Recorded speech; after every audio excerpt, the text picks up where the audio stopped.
और खबर लखनऊ से, जहां 1354 स्टाफ नर्स को नियुक्ति पत्र बांटे गए और पहले मुख्यमंत्री ने कहा कि उत्तर प्रदेश पहले बीमारू राज्य था, अब यूपी देश की दूसरी बड़ी अर्थव्यवस्था बन गया है और अब उत्तर प्रदेश एक साथ चलता है, निर्णय लेता है, आगे बढ़ता है।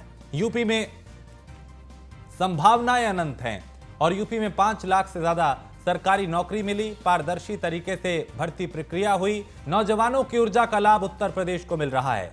आज यूपी निवेश के लिए उत्तर प्रदेश सबसे अच्छा प्रदेश है और पूरे देश में उत्तर प्रदेश के कोरोना मॉडल की तारीफ हुई है। मुख्यमंत्री ने यह भी कहा कि यूपी अच्छी दिशा में आगे बढ़ रहा है और अब प्रदेश के युवा पलायन नहीं करते। संचारी रोगों को लेकर सतर्कता जरूरी है, प्रदेश में जागरूकता अभियान चलाए जा रहे हैं।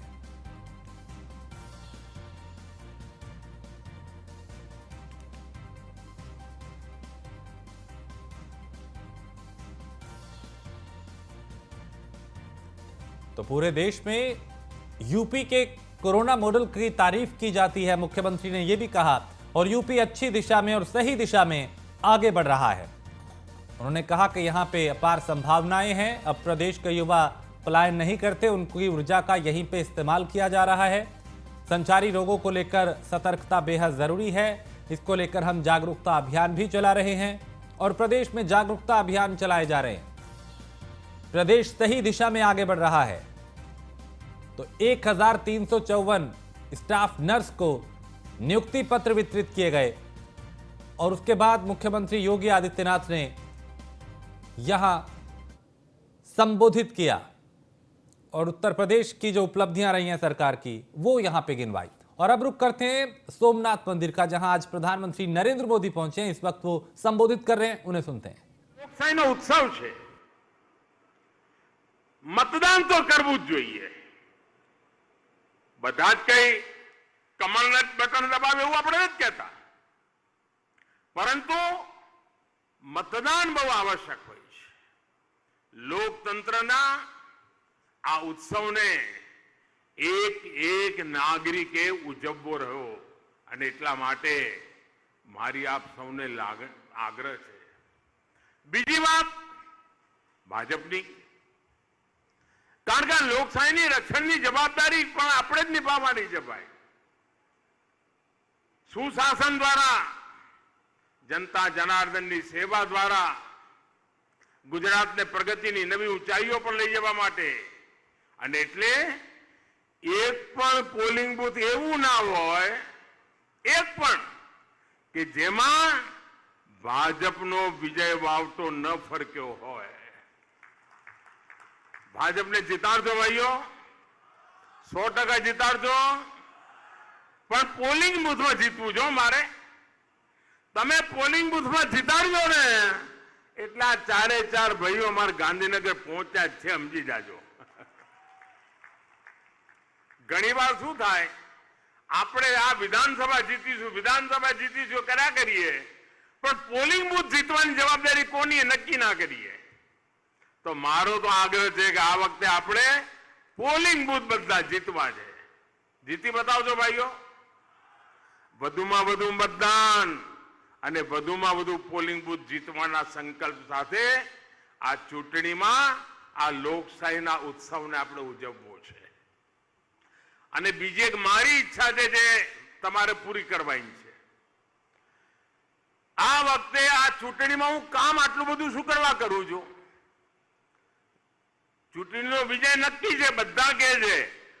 જે રાજકારણના અભ્યાસુ લોકો છે, છાપાઓમાં લખવાવાળા લોકો છે, ટીવીમાં ચર્ચા કરવાવાળા લોકો છે, સર્વે કરવાવાળા છે, બધા કહે છે ભાઈ ભાજપની તો સરકાર બનવાની છે, બધા કહે। પછી બધા પૂછે કે મોદી સાહેબ તમે શું કરવા દોડાદોડ કરો છો? હું એટલા માટે દોડાદોડ કરું છું કે મારું આ કર્તવ્ય છે, તમને મળીને તમારા આશીર્વાદ લેવા એ મારું કર્તવ્ય છે। તમને મારા કામનો હિસાબ આપવો એ મારું કર્તવ્ય છે। અને જેમ હું મારું કર્તવ્ય નિભાવું છું એમ તમે બધા પણ મત આપીને પોતાનું કર્તવ્ય નિભાવશો અને એક નાગરિક तो प्रधानमंत्री ने सोमनाथ मंदिर में पूजा अर्चना भी की, दर्शन भी की और अब यहां पे सभा को संबोधित कर रहे हैं। आगे बढ़ते हैं। सुल्तानपुर में बीजेपी विधायक समर्थकों के साथ कादीपुर कोतवाली पहुंचे, जहां किसी बात को लेकर विधायक ने सबके सामने इंस्पेक्टर की क्लास लगा दी। यहां पर बताया जा रहा है कि कोतवाली में बीजेपी आईटी सेल कार्यकर्ता को 3rd डिग्री देने से नाराज थे, जिसे लेकर उन्होंने जमकर यहां पे फटकार लगाई।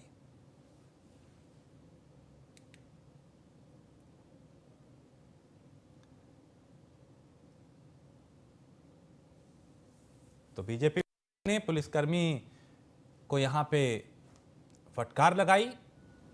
बीजेपी आईटी सेल के कार्यकर्ता को चूंकि कहा यह जा रहा है कि पुलिस ने टॉर्चर किया था और उसी को लेकर विधायक और उनके समर्थक जो थे उनमें गुस्सा था और वहां थाने पहुंचे और थानेदार को फटकार लगाई।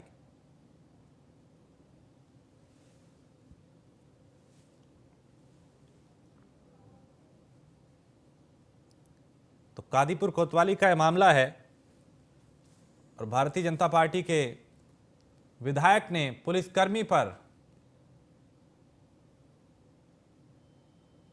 पुलिसकर्मी को फटकारा, उसे फटकार लगाई। क्योंकि आरोप यह है कि भारतीय जनता पार्टी का ही एक कार्यकर्ता, जिसको पुलिस ने यहां पे 3rd डिग्री दी, टॉर्चर किया उसको, और विधायक अपने समर्थकों के साथ कोतवाली पहुंचे। संतोष पांडे हमारे संवाददाता इस पे ज्यादा जानकारी के साथ। संतोष, विवाद क्या हुआ था जो विधायक अपने समर्थकों के साथ थाने पहुंचे और जो पुलिसकर्मी है उसे ही धमकाने लगे? वो जी बताते चले आपको कि अभी 2 दिन पहले जो है एक मोटर बाइक से 3.5 लाख रुपए की टप्पेबाजी हो गई थी, जिसको लेकर के पुलिस जो है छानबीन कर रही थी। और उस छानबीन में पुलिस ने एक भाजपा नेता को शक के आधार पे उठा लिया और लेकर वो कोतवाली चली गए। इसके बाद दूसरे दिन विधायक जी पहुंचे और उन्होंने खादी पहनकर खाकी पर इस तरह से रौब जमाया कि जैसे वो विधायक, वो जो जिसने टप्पेबाजी की है वो कोई वो श्योर वो नहीं है, कोई दूसरा बंदा होगा। जबकि पुलिस का कहना यह है कि श्योर यही बंदा है और इसने टप्पेबाजी की है। तो 3.5 लाख का मामला था। इसके बाद इस तरह से विवाद था, लेकिन विधायक ने अपने समर्थकों के लिए जिस तरह से उन्होंने पुलिस ऑफिसर्स को या थाने जाकर के थाने का घेराव किया और वहां पर अपने समर्थकों को लेकर के एक हुजूम बनाया। कहीं ना कहीं से देखा जाता है कि लॉ एंड ऑर्डर को मेंटेन करने के लिए जहां पर योगी सरकार पूरी तरह से तैयार बैठी है, तो वहीं पर उन्हीं के तो सरकार के विधायक जो है वो उन्हीं के लॉ एंड ऑर्डर को पलिता लगा रहे हैं एक तरफ से। लेकिन यहाँ पे संतोष, चूंकि बीजेपी विधायक खुद पहुंचे, पुलिस ने किस तरीके से एक आईटी सेल का जो कार्यकर्ता है उसको बताया जा रहा है टॉर्चर किया था, क्यों उसके साथ इस तरह से मारपीट की थी, और विधायक का इस मामले पे क्या कहना है? जी, इस मामले में जहां तक देखा जाए तो अभी तक इस मामले में कोई प्रमाण नहीं आया है कि उसको आईटी सेल पे वो काम करता था और उसको 3rd डिग्री दी गई है। पुलिस सिर्फ छानबीन कर रही थी, छानबीन के आधार पर, पूछताछ के आधार पर उनको लेकर घर पे आई, लेकर आई थी। लेकिन इन्होंने 3rd डिग्री का आरोप लगाते हुए, इन पर ये आरोप लगाते हुए अब फिर इस तरह से अपने शब्दों का प्रयोग किया और कोतवाली में जाकर के अपने समर्थकों के साथ थाने का घेराव किया और लॉ एंड ऑर्डर की स्थिति को मेंटेन रखने के बजाय उसको डिमोलिश करने का प्रयास किया। चलिए, बहुत शुक्रिया संतोष जानकारी के लिए। तो बीजेपी एमएलए अपने समर्थकों के साथ यहाँ पे पहुंचे थे और कहा जा रहा था कि आईटी सेल के कार्यकर्ता को पुलिस ने 3rd डिग्री दी थी और इसी से नाराजगी थी।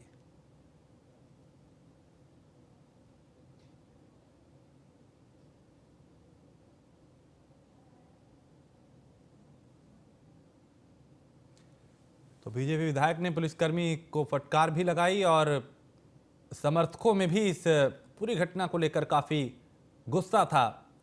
कोतवाली कादीपुर का यह मामला।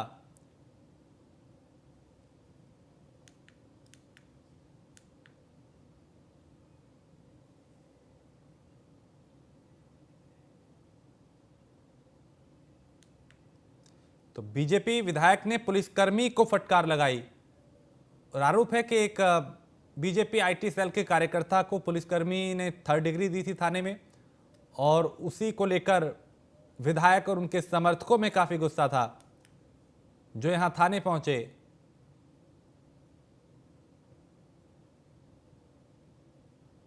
और जो थाने के प्रमुख हैं उनको यहां पे फटकार लगाई गई।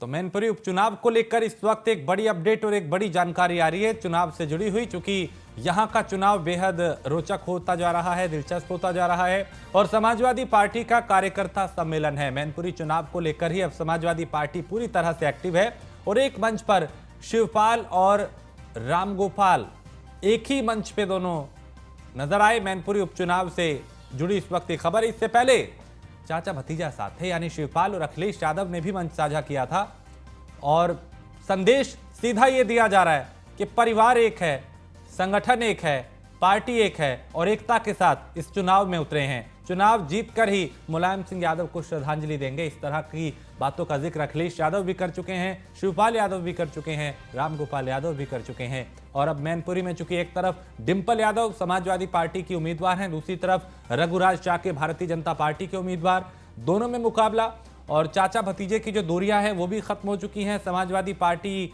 रणनीति के साथ चुनावी मैदान में है। नदीम हमारे संवाददाता इस खबर पे ज्यादा जानकारी के साथ। नदीम, समाजवादी पार्टी का एक कार्यकर्ता सम्मेलन है, क्या तैयारियां इसकी और क्या संदेश इसके जरिए देने की कोशिश? मैनपुरी में कार्यकर्ता सम्मेलन की पहला नहीं है। मैनपुरी में कई 3 दिन से लगातार कार्यकर्ता सम्मेलन अखिलेश यादव खुद ले रहे हैं, इसके रामगोपाल यादव भी साथ में हो रहे हैं और कल जो सम्मेलन हुए हैं उसमें डिंपल यादव भी मौजूद रही है। लेकिन आज जो सबसे दिलचस्प बात जो है वो मैं जो सूत्र कह रहे हैं कि चाचा शिवपाल यादव, अखिलेश यादव, डिंपल यादव और रामगोपाल यादव साथ में होंगे, जिससे कि कार्यकर्ताओं में एक नई ऊर्जा पैदा करने का काम करेंगे। जो वोटर जो नाराज हैं या जो कार्यकर्ता नाराज हैं उनकी नाराजगी दूर करने के लिए ये कड़ा निर्णय लिया गया है कि जो आपसे अभी तक कलह चल रहा था, मतभेद की बातें आ रही थी, वो मतभेद अब खत्म हो चुके हैं, इससे स्थित करने की बात हो। तो ऐसे में चूंकि पहले ये था कि जो परिवार में दूरियां थी, लेकिन खैर वो तो बहुत पहले ही दूर हो गई। अब क्या मंच जो है वो शिवपाल यादव, अखिलेश यादव, रामगोपाल यादव क्या एक साथ मंच पे नजर आ रहे हैं? देखिए ये पूरा परिवार एक साथ एक मंच पे एक ही नारे के साथ नजर आ रहा है कि ये चुनाव मेरा नहीं है, ये चुनाव नेताजी का चुनाव है और ये जो वोट हो रहा है, ये वोटिंग होगी, ये नेताजी के सम्मान में होगी, नेताजी के श्रद्धांजलि के रूप में होगी। तो ये कहीं ना कहीं एक साथ होकर एक जनता के बीच एक मैसेज जाना चाहता है, मैसेज देना चाहते हैं कि जिससे कि जो भी वोटर कंफ्यूज हैं और जो आपसी मतभेद को लेकर जो भटक रहे हैं, इधर उधर दिमाग लगा रहे हैं, अलग अलग सेंस लगा रहे हैं, वो सबके सेंस पे विराम लगाने के लिए ये एक साथ मंच पे नजर आने की बात हो रही है। जी चलिए, बहुत शुक्रिया नदीम जानकारी के लिए। तो यहाँ पे समाजवादी पार्टी पूरी तरह से एक्टिव। तो ये झूठ बोलने वाली सरकार है। शिवपाल यादव ने इस बात का जिक्र किया और उन्होंने कहा कि हम मिलकर चुनाव लड़ेंगे। आपने कहा था एक हो जाओ, अब हम एक हो गए हैं। शिवपाल यादव के शब्द, एक होकर ही बीजेपी को हराया जा सकता है। तो शिवपाल यादव ने बड़ा बयान दिया। तो ब्रिजेश श्रीवास्तव हमारे एसोसिएट एडिटर इस पे ज्यादा जानकारी के साथ। ब्रिजेश जी, अब परिवार एकजुट है, मंच पे भी साथ में नजर आ रहे हैं और शिवपाल यादव ने बड़ा हमला बीजेपी पे किया और ये कहा कि हम एकजुट हैं और एकजुट होकर ही चुनाव लड़ेंगे। बिल्कुल, देखिए राजेश, सबसे बड़ी बात यह है इस बयान के अपने सियासी मायने हैं। इस बयान ने ये बता दिया है कि किस तरह डिंपल की जीत सैफई परिवार के लिए कितनी जरूरी है। और सबसे बड़ी बात ये, हम देखिए राजेश लगातार ये कह रहे हैं कि ये दरअसल 2024 का सेमीफाइनल है या 2024 का ये ट्रेलर है मैनपुरी का चुनाव। ये इस मायने में बेहद अहम है क्योंकि अगर ये चुनाव समाजवादी पार्टी हारती है तो 2024 में सीधे तौर पर जो उनकी चुनौती पर आघात लगेगा। यही वजह है कि पूरा सैफई परिवार एक हो गया है।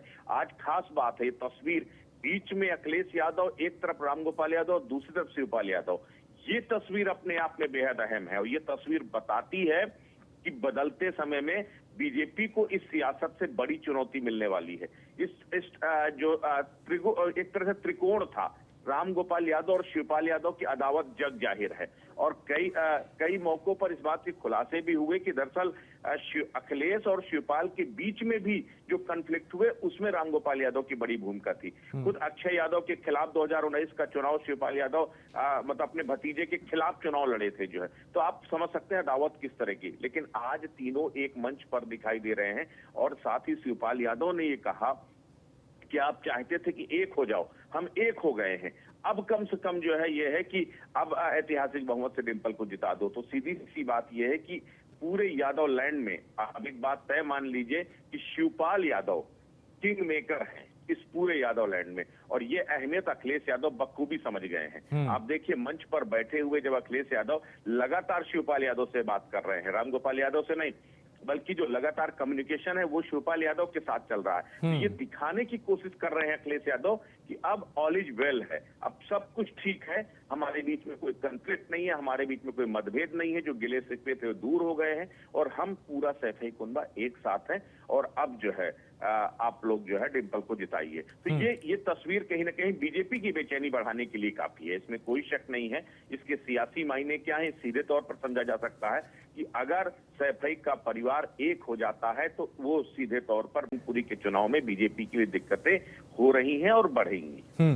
यानी यहाँ पे चूंकि पहले कई तरह की तस्वीरें सामने आई थी, लेकिन आज ये जो तस्वीर ब्रिजेश जी सामने आई है, ये इसने सीधा बीजेपी को भी संदेश दे दिया कि जो उन्होंने चाल चली थी रघुराज शाके को चुनावी मैदान में उतारने की, वो चाल कटती हुई नजर आ रही है।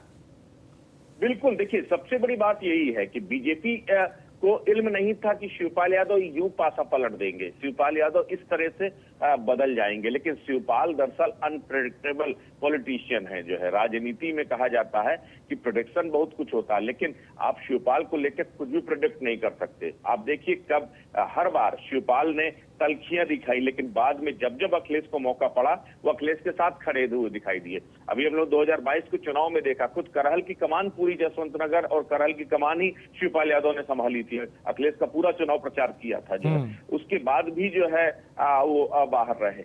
लेकिन ये जो चुनाव है ये बेहद अहम है, ये शिवपाल यादव को भी मालूम है कि अगर यहाँ पर उन्होंने अखिलेश का विरोध कर दिया तो उसके बाद सैफई खानदान से वो पूरी तरह से कट जाएंगे, यादवों की सिंपैथी उनको नहीं मिलेगी जो है। तो यही वजह है कि उन्होंने अपने राजनीतिक नफा नुकसान को समझते हुए शिवपाल के साथ आने का फैसला किया है, अपने धुर विरोधी रामगोपाल के साथ आना का फैसला किया है, क्योंकि ये सबके मुस्तकबिल का सवाल है। ये केवल डिंपल यादव के नहीं बल्कि डिंपल से जुड़ा हुआ अखिलेश का मुस्तकबिल है और अखिलेश और डिंपल से जुड़ा हुआ शिवपाल का अपना मुस्तकबिल है, क्योंकि उस यादव लैंड में सिंपैथी हासिल करना, क्योंकि यादव लैंड की जो पॉलिटिक्स है वो केवल इमोशंस पर चलती है, सेंटीमेंट पर चलती है, और अगर आपके अगेंस्ट हो गया सेंटीमेंट तो आपकी सियासत खत्म। यानी कि शिवपाल यादव जिस प्रस्पा को खड़ा करने की कोशिश भी कर रहे हैं उसमें भी कहीं ना कहीं मुलायम सिंह यादव का नाम है, उसमें भी कहीं ना कहीं यादव वोट बैंक है।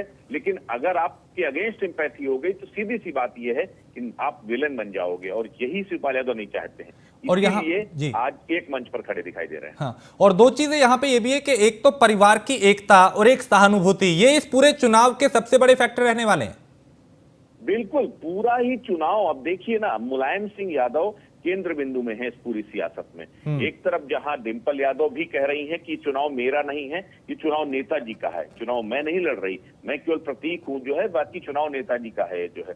तो नेताजी के नाम पर डिंपल भी मांग रही हैं, और वहीं दूसरी तरफ जो है जो रघुराज सिंह शाक्य है बीजेपी के प्रत्याशी, वो भी नेताजी का ही नाम ले रहे हैं। वो कह रहे हैं कि नेताजी ने जो है, मैं नेताजी का शागिर्द हूं और नेताजी को जो है विरासत में मेरा हक है, और सीधी सी बात यह है कि मैं 24 घंटे नेताजी के काम को आगे बढ़ाऊंगा। तो केंद्र बिंदु में नेताजी हैं। सहानुभूति और जो सिंपैथी है वो इस बार के चुनाव का सबसे बड़ा आधार बनेगी। सबको मालूम है नेताजी अब नहीं है, और ये बिल्कुल देखिए उनके निधन से बहुत कम समय के अंतराल में चुनाव हो रहा है, तो अभी भी लोगों के मन में वो इमोशंस हैं, वो सिंपैथी है, और वो सहानुभूति का फायदा उठाने की कोशिश अखिलेश यादव लगातार कर रहे हैं। पहले दिन से उन्होंने कहा कि अगर आप नेताजी को श्रद्धांजलि देना चाहते हैं तो आप जो है ऐतिहासिक बहुमत से डिंपल को जिता दीजिए। तो सीधी सी बात यह है कि उन्होंने इसके सिवा वो कोई बात नहीं कर रहे, कोई काम नहीं कर रहे, वो सिर्फ एक चीज कह रहे हैं कि अगर आप नेताजी को चाहते थे, अगर आप नेताजी को मानते थे तो इस बार नेताजी को श्रद्धांजलि दे दीजिए, डिंपल को जिता दीजिए। उन्हें मालूम है कि जीत और हार के बीच में सिर्फ नेताजी है।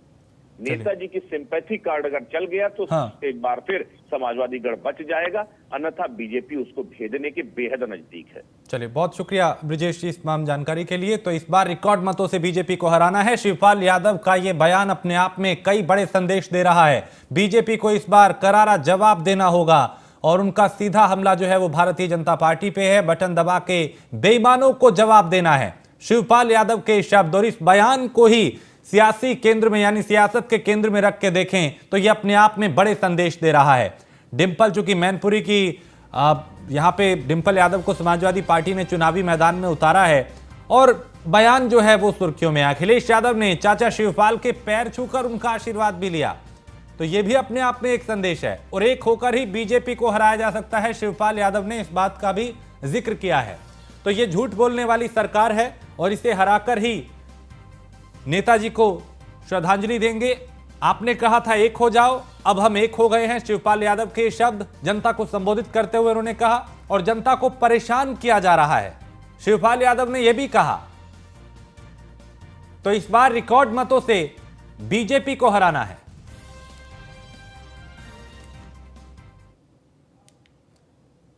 और यूपी सरकार में कैबिनेट मंत्री और निषाद पार्टी के राष्ट्रीय अध्यक्ष संजय निषाद रायबरेली दौरे पे हैं। इस दौरान उन्होंने पार्टी कार्यकर्ताओं के साथ बैठक की और जिले में पार्टी को मजबूत करने के निर्देश भी दिए। वहीं आगामी निकाय चुनाव के सवाल पे उन्होंने कहा कि चुनाव में उनकी पार्टी भी हिस्सा लेगी और सहयोगी दल बीजेपी से अपने लिए सीटों की बात करेगी। वहीं जिसके बाद उन्होंने विपक्ष पर भी निशाना साधा।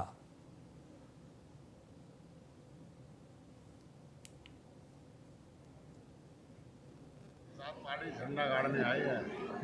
70 साल बाद ये मछुआ समुदाय को जगाने आई है।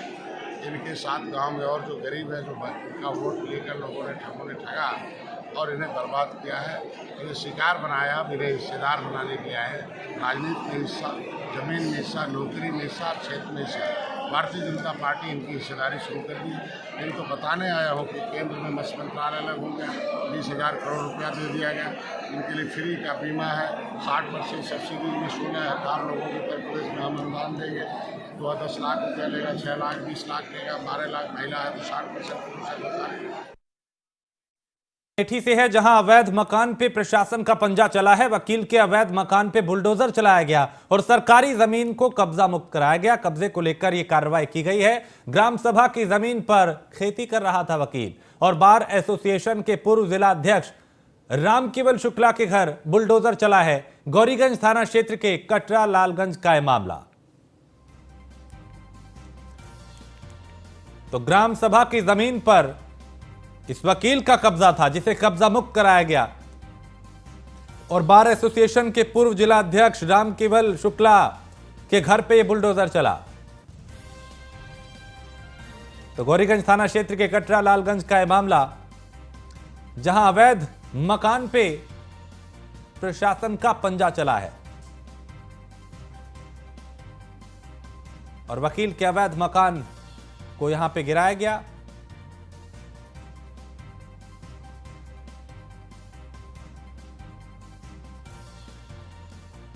और इसी के साथ इस बुलेटिन में फिलहाल इतना ही। देश प्रदेश की बाकी खबरों के लिए आप देखते रहिए न्यूज़ 1 इंडिया।